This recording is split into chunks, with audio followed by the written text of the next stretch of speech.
Welcome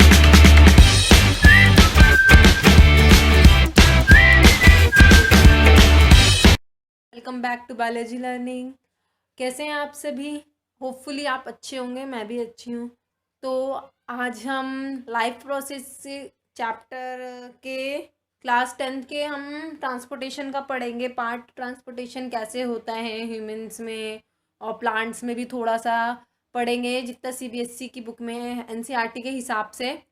तो ये बहुत ही मतलब ये ट्रांसपोर्टेशन या वैसे तो पूरा life process board point of view, exam के पॉइंट ऑफ बोर्ड एग्ज़ाम्स के पॉइंट ऑफ व्यू बहुत इंपॉर्टेंट, लाइफ प्रोसेस का हर एक पार्ट जो है वो बहुत इंपॉर्टेंट है। लेकिन ट्रांसपोर्टेशन जो है वो बहुत ही ज़्यादा इम्पॉर्टेंट बोल सकते हैं। और मेरी वीडियोस पसंद आए तो लाइक करें, कमेंट करें एंड सब्सक्राइब करें अगर मेरे चैनल में पहली बार आए हैं तो चलिए स्टार्ट करते हैं। आज हम पढ़ेंगे, जैसे हम देख रहे हैं ट्रांसपोर्टेशन का। तो ट्रांसपोर्टेशन नाम से ही हमें पता चल रहा है कि किसी चीज़ का ट्रांसपोर्ट होना, और लाइफ प्रोसेस चैप्टर के अंदर है तो लाइफ से होगा कुछ। तो इसमें क्या होता है कि ट्रांसपोर्टेशन जो है वो ह्यूमन बींग्स में, मतलब और भी बहुत सारे थिंग्स, लिविंग थिंग्स में या लिविंग बींग्स में जितने भी हैं, चाहे वो एनिमल हो, चाहे ह्यूमन बींग हो, चाहे वो प्लांट हो, सब में जितने भी मल्टी सेलुलर हैं उन ऑर्गेनिज्म में, उनको क्या चाहिए, एक supply, regular supply of food चाहिए, ऑक्सीजन का रेगुलर सप्लाई चाहिए, जिसकी वजह से वो जिंदा रह पाते हैं। तो ये फंक्शन, ये सप्लाई करने का फंक्शन कौन करता है? ये सर्कुलेटरी सिस्टम करता है, या ट्रांसपोर्ट सिस्टम भी बोलते हैं हम इसको। हम सर्कुलेटरी सिस्टम भी बोल सकते हैं और ट्रांसपोर्ट सिस्टम भी बोल सकते हैं। अब एक एक करके पढ़ते हैं हम। ट्रांसपोर्टेशन इन ह्यूमन बींग्स के अंदर ट्रांसपोर्टेशन कैसे होता है? तो सबसे पहला ट्रांसपोर्टेशन में बहुत ही इंपॉर्टेंट चीज वो है हार्ट से मिलके बना है, आर्टरीज, वेन्स, ब्लड कैपिलरीज। अब हम इनको एक एक करके पढ़ते हैं। सबसे पहले है और ब्लड कैपिलरीज। ब्लड जो है वो बहुत ही इंपॉर्टेंट रोल प्ले करता है कि इसमें कैरियर ऑफ सब्सटेंसेस में, कोई भी चीज को कैरी करने के लिए, क्योंकि ब्लड जो है हम जानते हैं कि वो लिक्विड है, तो उससे कोई भी चीज जो है इजीली कैरी हो जाती है। एक जगह से from one place to another place it can move easily by with the help of blood. So that's why it play a very important role in transportation specially. अब पहला है, हम फर्स्ट पढ़ते हैं हार्ट। हार्ट क्या है? एक muscular organ है, मस्कुलर ऑर्गन है जो कि composed of cardiac muscles. Cardiac muscles एक टाइप की मसल्स हैं जो कि स्पेशली, ये वैसे कार्डियक मसल इनवॉलेंट्री होती हैं और स्पेशली हार्ट की मसल्स को कार्डियक मसल्स बोला जाता है। इनका स्पेशल नाम ही है, जो हार्ट की मसल्स होंगी उनका नाम ही अलग रख दिया कि वो कार्डियक मसल है। तो पहली बात तो हार्ट एक मस्कुलर ऑर्गन है जो कि कंपोज होता है कार्डियक मसल से। इट बहुत ही छोटा होता है। अगर हम हार्ट जो है वो छोटा होता है, अगर हम देखें, हम इमेजिन करना चाहें कितना होता है, तो ये जितना मेरा हाथ दिख रहा है, अगर मैं इसको ऐसे बंद कर लूँ तो ये इतना बड़ा होगा। ये हमारी हथेली में हम जब उसको बंद करते हैं इतना, बस इतना तक ही आ पाएगा ये। इससे एक अडल्ट की मुट्ठी बंद करें तो उतना तक इसका हार्ट का वो होता है, साइज होता है, अगर हम वैसे इमेजिन करना चाहें तो बहुत छोटा है। ये क्या है? हार्ट एक पंपिंग ऑर्गन है जो कि पंप करता है ब्लड को पंप करता है। ये 4 चैम्बर से मिलके बना होता है। पहला है right atrium, right ventricle, left ventricle और राइट वेंट्रिकल। कौन सा रह गया इसमें? राइट आर्ट्रियम हो गया, राइट वेंट्रिकल हो गया, लेफ्ट एट्रियम, सही तो है। और एक चीज क्या, इसमें एक सिस्टोल और डायस्टोल का भी हम बुक में देख रहे हैं। तो सिस्टोल मतलब क्या होता है? Contraction of cardiac muscle. जब कार्डियक हार्ट की मसल्स यानी कि कार्डियक मसल जब कॉन्ट्रैक्ट करेंगी तो उसको सिस्टोल बोलेंगे। अगर वही मसल्स रिलैक्स करेंगी तो उसको हम डायस्टोल बोलेंगे। बाद है हमारे पास आर्टरीज। आर्टरीज क्या होती हैं? हमने सुना है कि, सुना क्या मतलब, आर्टरीज क्या है कि एक थिक वॉल्ड ब्लड वेसल्स है। ब्लड वेसल्स, वेसल्स के एक ट्यूब लाइक स्ट्रक्चर जिसमें ब्लड फ्लो होता है, उसको फिर ब्लड वेसल्स बोलते हैं। तो ये थिक वॉल्ड, इनकी वॉल जो होती है वो थिक होती है। थिक मतलब मोटी। आर्टरीज की वॉल्स जो होती है वो मोटी होती है, जिसमें क्या ऑक्सीजनेटेड ब्लड होता है। कहाँ से होता है? From the heart. वो कहाँ से आता है? हार्ट से लेके डिफरेंट ऑर्गन्स तक जाता है ऑक्सीजनेटेड ब्लड। आर्टरीज का काम क्या है कि वो ऑक्सीजनेटेड ब्लड को कैरी करे और वो हार्ट से ऑक्सीजन, मतलब ऑक्सीजनेटेड ब्लड किसको हम बोलते हैं, मतलब जो प्योर खून बोल सकते हैं, या बोल सकते हैं कि जिसमें ऑक्सीजन मिक्स हो जाती है, उस ब्लड को ऑक्सीजनेटेड ब्लड बोलते हैं। अब वो काम किसका है? हार्ट का ही काम है। तो हार्ट से ऑक्सीजनेटेड ब्लड लेके वो दूसरे डिफरेंट ऑर्गन्स को जाके दे देती हैं, इसलिए इनकी वॉल्स जो होती है वो थिक बनाई गई है। दूसरा, इसमें एक आर्टरीज में एक पल्मोनरी आर्टरीज होती है। इसका काम अभी जो हमने पढ़ा, हमने क्या पढ़ा? आर्टरीज का काम क्या? ऑक्सीजनेटेड ब्लड को हार्ट से लेकर डिफरेंट ऑर्गन्स में जाना। लेकिन पल्मोनरी आर्टरी एक एक्सेप्शन है, जिसका क्यों? क्योंकि ये एक्सेप्शन इसलिए माना जाता है क्योंकि ये कैरी करती है डीऑक्सीजनेटेड ब्लड को। ये डीऑक्सीजनेटेड ब्लड को कैरी करती है कहाँ से? हार्ट से लेके लंग्स तक, जहां पर oxygenation of blood take place. यहाँ पर ऑक्सीजन ऑफ ब्लड होता है। तो पल्मोनरी आर्टरीज एक एक्सेप्शन है आर्टरीज के अंदर। थर्ड है हमारे पास वेन्स। वेन्स की वॉल्स जो होती हैं, जैसे हमने आर्टरीज में पढ़ा थिक होती है, लेकिन वेन्स की वॉल्स जो होती है वो थिन होती हैं, जो कि डीऑक्सीजनेटेड ब्लड को कैरी करता है किससे? डिफरेंट डिफरेंट ऑर्गन से। डिफरेंट डिफरेंट ऑर्गन से डीऑक्सीजनेटेड ब्लड को कैरी करता है, और कैरी करने के बाद वो हार्ट में लेके आ जाता है। अब जैसे हमने आर्टरीज में एक एक्सेप्शन पढ़ा पल्मोनरी आर्टरीज का, वैसे ही वेन्स में भी एक एक्सेप्शन है पल्मोनरी वेन्स का, जिसका काम है क्या? कि वो ऑक्सीजनेटेड ब्लड को लंग्स से लेके हार्ट में जाएगा। ठीक है। अब एक है वेन्स के अंदर एक खासियत ये भी है कि उसमें वॉल्व्स जो हैं वो प्रेजेंट होते हैं ताकि वेन्स के अंदर, ताकि जो बैक फ्लो ना हो पाए ब्लड का। अब इसमें डीऑक्सीजनेटेड वेन्स, नॉर्मल वेन्स जो होती है वो डीऑक्सीजनेटेड ब्लड को ले जा रही है, मतलब जिसमें ऑक्सीजन मिक्स नहीं है, अलग अलग ऑर्गन से लेके वो हार्ट में लेके आ रही है। लेकिन अगर बैक फ्लो हो गया तो फिर वो तो, अगर वॉल्व्स का काम क्या है? एक डोर की तरह काम होता है। ऐसे वॉल्व्स जो हैं डोर की तरह काम है, जब वो ब्लड आएगा तो ये खुल जाएंगे, नहीं आएगा तो ये बंद रहेंगे। तो वॉल्व्स इसलिए प्रेजेंट है ताकि बैक फ्लो ऑफ ब्लड का ना हो सके। फोर्थ हमारे पास कैपिलरीज है। कैपिलरीज भी एक ब्लड टाइप की ब्लड वेसल्स है, जिसमें सिंगल सेल वॉल है। सिंगल सेल वॉल प्रेजेंट है कैपिलरीज के अंदर। अब हम पढ़ते हैं सर्कुलेटरी सिस्टम के बारे में। सर्कुलेटरी सिस्टम में क्या है?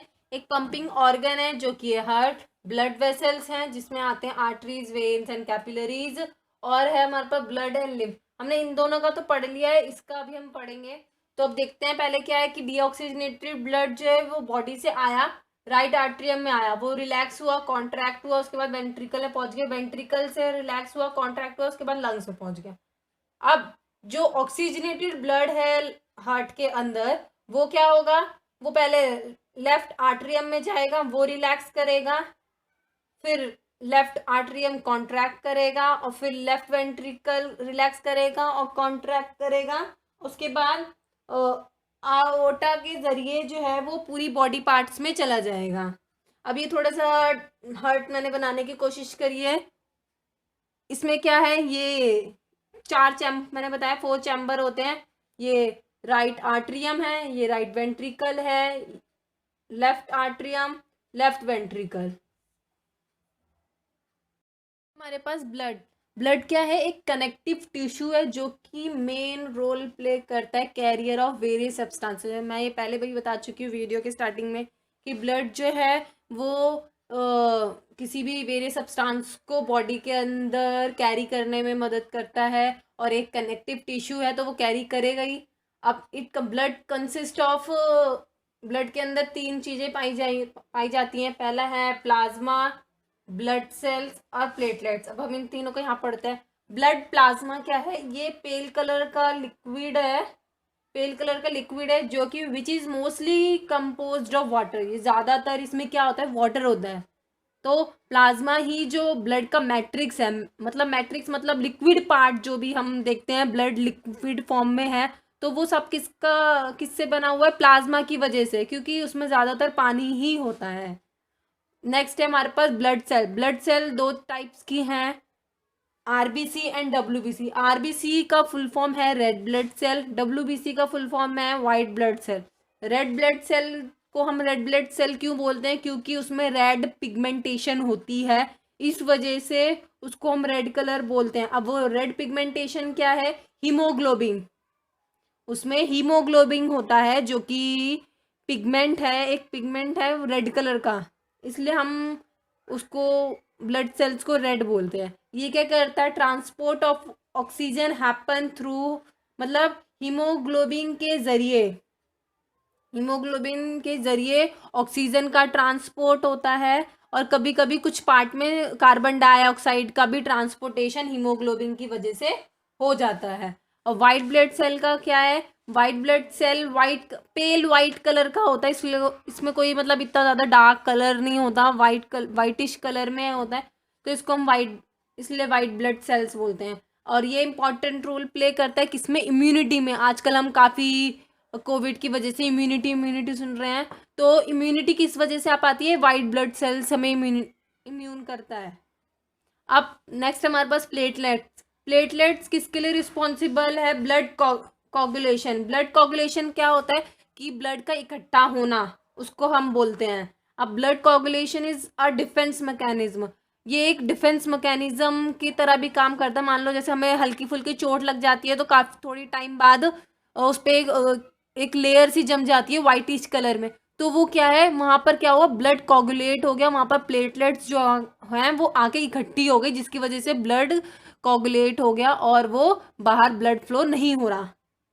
वही लिखा है जिसमें एक डिफेंस मैकेनिज्म करता है which prevent excess loss of blood in case of an injury. अगर कभी होता है तो वो ब्लड को और लॉस होने से बचाता है। नेक्स्ट लिम्फ क्या है, ये ब्लड की तरह सिमिलर टू ब्लड है, लेकिन इसमें सिर्फ क्या है कि आरबीसीज अब्सेंट होते हैं इसमें लिम्फ में।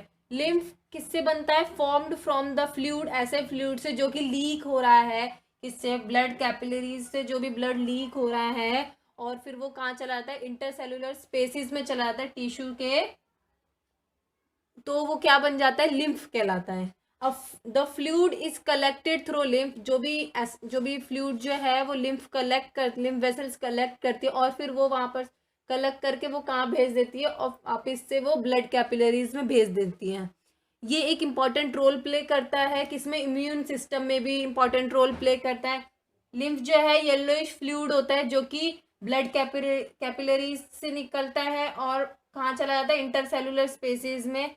कंटेन लेस प्रोटीन, ब्लड से कम प्रोटीन होता है लिम्फ में। लिम्फ का फ्लो जो होता है from the tissue to the heart assisting में जाता है, जो कि कहाँ पर, इन ट्रांसपोर्टेशन में और डिस्ट्रॉइंग जर्म्स में काम आता है ये। बस नेक्स्ट है डबल सर्कुलेशन। तो डबल सर्कुलेशन क्या है, एक ह्यूमन हार्ट में ब्लड पास करता है हार्ट से ट्वाइस, एक कार्डियक साइकिल में 2 बार हार्ट से पास करता है, तो ऐसे सर्कुलेशन को हम बोलते हैं डबल सर्कुलेशन। एक कंप्लीट हार्ट बीट जिसमें सारे चैम्बर्स, हार्ट के सारे चैम्बर्स कॉन्ट्रैक्ट करे, रिलैक्स करे एक बार, उसको हम कार्डियक साइकिल बोलते हैं। द हार्ट बीट्स अबाउट, एक नॉर्मल अडल्ट में 72 टाइम्स पर मिनट हार्ट बीट होती है, और एक कार्डियक साइकिल में हार्ट पंप करता है 70 मिलीलीटर ब्लड, और हम ये भी बोल सकते हैं कि 4900 मिलीलीटर ब्लड जो है वो 1 मिनट में पंप करता है। डबल सर्कुलेशन ये इंश्योर करता है कि कंप्लीट सेग्रीगेशन हो सके, सेग्रीगेशन मतलब अलग अलग हो सके किसका, ऑक्सीजनेटेड ब्लड का और डीऑक्सीजनेटेड ब्लड का, जो कि ज़रूरी है एनर्जी प्रोडक्शन के लिए वार्म ब्लडेड एनिमल्स में। ये सिस्टमेटिक डायग्राम थोड़ा सा है, ये क्या है, पल्मोनरी वेन्स जो लंग्स से जा रही हैं, पल्मोनरी आर्टरीज हैं जो लंग्स तक जा रही हैं, ये लंग्स की कैपिलरीज हैं। लंग्स की कैपिलरीज में क्या है, मतलब ये हमने डायग्राम है किसको समझने के लिए, इसमें क्या हो रहा है कि ट्रांसपोर्ट और एक्सचेंज दिखा रहे हैं ऑक्सीजन और कार्बन डाइऑक्साइड का। पहले तो यहाँ पर लंग्स से ऑक्सीजन कार्बन ली पल्मोनरी वेन्स ने लंग्स से, उसके बाद हार्ट में दी, हार्ट से क्या हुआ, इसको वो करके अओर्टा ने बॉडी में दे दिया, ऐसे इसका ट्रांसपोर्ट हो गया। फिर बॉडी से इसने वेना कावा ने लिया ऑक्सीजन या डीऑक्सीजनेटेड ब्लड और कार्बन डाइऑक्साइड लिया और उसको लंग्स को दिया, लंग्स ने इसको ऑक्सीजनेटेड बनाया और उसके बाद इसको लंग्स तक पास है। ट्रांसपोर्टेशन इन प्लांट्स में, हमने एनिमल में तो ट्रांसपोर्टेशन पढ़ लिया कि ट्रांसपोर्टेशन कैसे होता है एनिमल्स के अंदर। अब है प्लांट्स का। प्लांट्स में क्या है, एक स्पेशलाइज्ड वस्कुलर टिश्यू होता है ट्रांसपोर्टेशन के लिए। स्पेशलाइज्ड वस्कुलर टिश्यू है कोई भी चीज का ट्रांसपोर्टेशन के लिए। There are two types of vascular tissue, first xylem, second is phloem. तो जाइलम क्या है, जाइलम इज रिस्पॉन्सिबल, जाइलम का काम क्या है, ट्रांसपोर्ट करना, किसको, वाटर को और मिनरल को ट्रांसपोर्ट करना, ये काम है जाइलम का। ये चार चीजों से मिलके बना हुआ है। इसके मतलब या हम बोल सकते हैं जाइलम के टाइप पार्ट्स हैं, tracheids, xylem vessels, xylem parenchyma और xylem fibres. Tracheids and xylem vessel जो है ये कंडक्टिंग एलिमेंट्स हैं, इनमें से कंडक्शन होता है। और जाइलम मेक्स अ कंटिन्यूस, और ये जो जाइलम है कंटिन्यूस ट्यूब बना के रखता है पूरे प्लांट्स में, फ्रॉम द रूट्स लेके पूरा स्टेम तक, स्टेम से लेके उनकी वेन्स तक, लीव्स तक, हर जगह तक पहुंचाने के लिए ये एकदम कंटिन्यूस ट्यूब बना के रखता है। फ्लोएम, फ्लोएम रिस्पॉन्सिबल है किसके लिए, फूड का ट्रांसपोर्टेशन के लिए। फ्लोएम भी चार टाइप्स, मतलब चार पार्ट्स में बटी हुई है। Sieve tubes, companion cell, phloem parenchyma and bast fibres. Sieve tubes क्या है, सीव ट्यूब्स इनमें फ्लोएम में क्या है, कंडक्टिंग एलिमेंट है फ्लोएम का।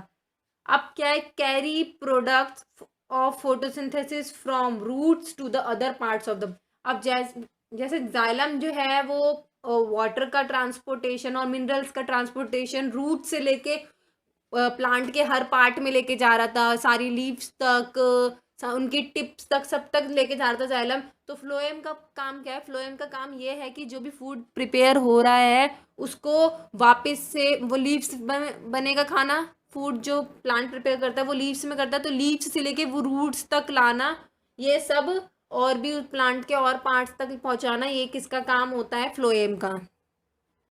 हमारे पास ascent of sap. Ascent of sap क्या है कि अपवर्ड मूवमेंट पानी का, वाटर का, मिनरल्स का, मतलब चाहे वाटर का, मिनरल्स का, रूट से लेके डिफरेंट प्लांट्स के पार्ट में अपवर्ड मूवमेंट जो है वो एसेंट ऑफ सैप कहलाता है।